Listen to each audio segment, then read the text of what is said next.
lagi Tuhan yang membutuhkan kita. Ngerti kata ini saudara? Nah, dalam hal apa Tuhan butuhkan kita?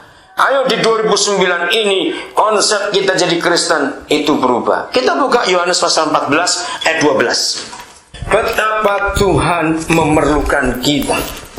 Kalau orang-orang Kristen sadar bahwa bukan cuma kita perlu dia, tapi dia pun perlu kita, saya percaya kekristenan kita akan berubah sama sekali.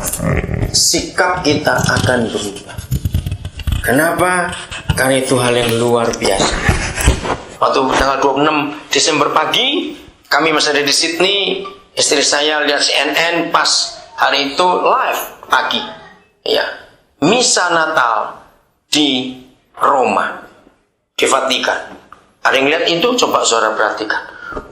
Betapa orang begitu merasa bagaimana ketika Paus Benediktus itu lewat, sampai orang-orang nyodorkan anak-anak, bayi-bayi gendong supaya ditumpangi tangan. Merasa ada sesuatu.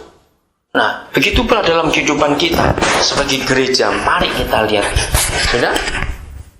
Inilah satu-satunya definisi di Alkitab yang diucapkan langsung oleh Tuhan Yesus. Apa kriteria orang yang percaya Yesus?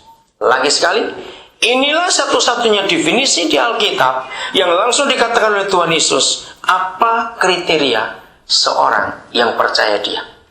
Seringkali kita diberitahu orang percaya dia mesti begini, harus ke gereja, mesti berdoa, mesti begini, mesti begitu. Tidak salah. Tapi kalau kita tidak menyebutkan ayat ini, jadi salah. Karena cuma ayat ini yang jelas. Apa orang percaya itu kriterianya? Sesungguh-sungguhnya aku berkata kepadamu. Lanjutkan Alkitab saudara. Ayo, barang siapa? Percaya kepada siapa? Yesus, pada Yesus. Oke? Jadi kita semua percaya Yesus tidak? Oke. Sesungguh-sungguhnya aku 14 ayat 12 Yohanes. Sesungguh-sungguhnya aku berkata kepadamu, siapa atau barang siapa percaya kepadaku.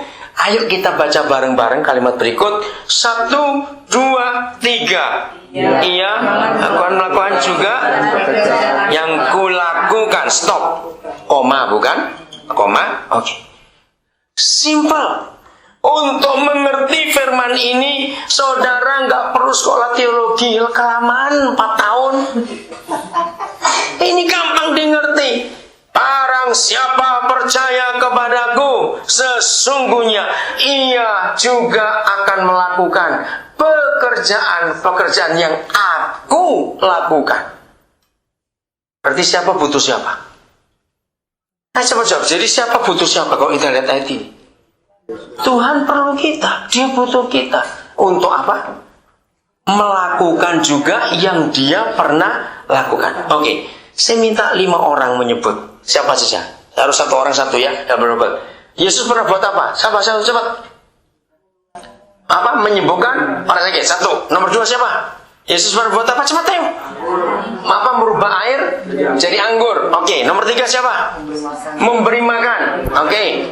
Yang keempat, mengusir setan. Betul. Yang kelima, membangkitkan orang mati. Yang keenam apa? Mengajar. Oke. Karena tambah 6 ya. Hati. Ayo kita lihat. Nomor 1 tadi apa? Menyembuhkan ini. Oke. Yesus pernah menyembuhkan orang sakit. Nah, ayat ini berbunyi kriteria orang percaya. Yesus adalah orang yang pernah ngakuin juga apa yang dikerjakan.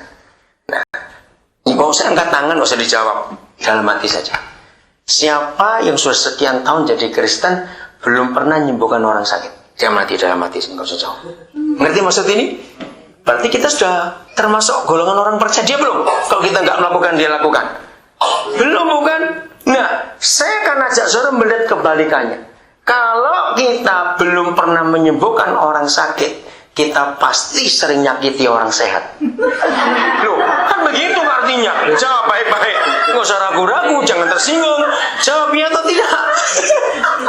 Loh, iya kan? Nah, terima kasih jujur. Ayo kita akui. Karena kalau kita tidak pernah menyembuhkan orang sakit, berarti kita pasti nyakitin orang. Maka itu apa kriteria kita percaya dia? Enggak cuma datang ke gereja.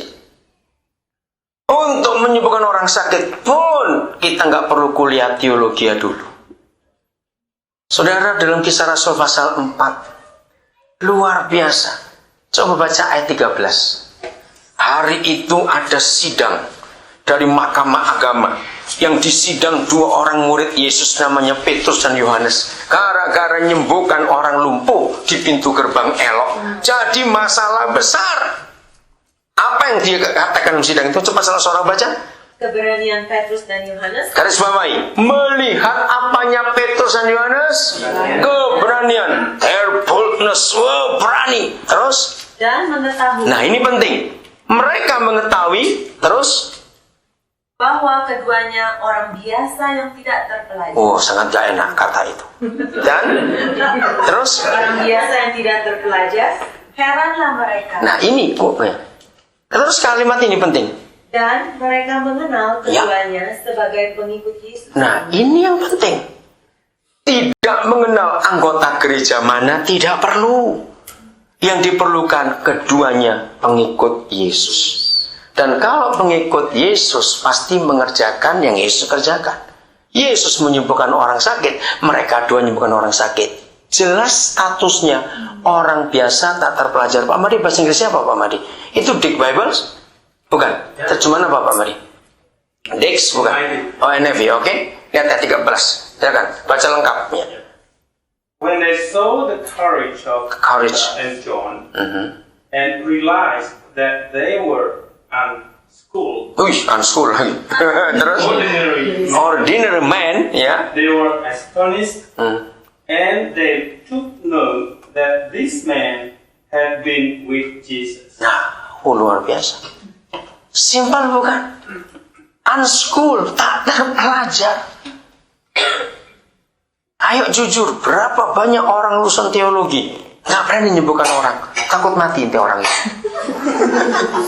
Karena terlalu pintar sekolahnya. Oke, nomor 2 tadi apa? Wah, merubah air jadi anggur, luar biasa. Saudara, ayo kita lihat. Tidak harus langsung air jadi anggur. Tapi kita lihat tujuannya. Mengapa Yesus mengubah air jadi anggur? Karena ada keluarga yang hampir hancur. Diselamatkan. Nah, pertanyaan. Kalau kita tidak pernah mengerjakan Yesus kerjakan untuk memulihkan keluarga, berarti kita ngerusak banyak keluarga. Betul nggak? Tujuannya kan air jadi anggur kan untuk keluarga. Pernikahan itu dipulihkan. Itu tujuannya. Ayo kita kerjakan itu. Yang ketiga apa tadi? Memberi makan orang. Lihat. Kalau kita tidak memberi orang makan, berarti kita sedang makan orang. Loh ya, semuanya kan kebalikannya. Ayo mikir. Betul? Sungguh. Itu terjadi dalam dunia bisnis, saudara. Maka itu kalau bisnis jangan dikristenkan. Ini celaka. Uang nggak ada yang Kristen, katakan nama.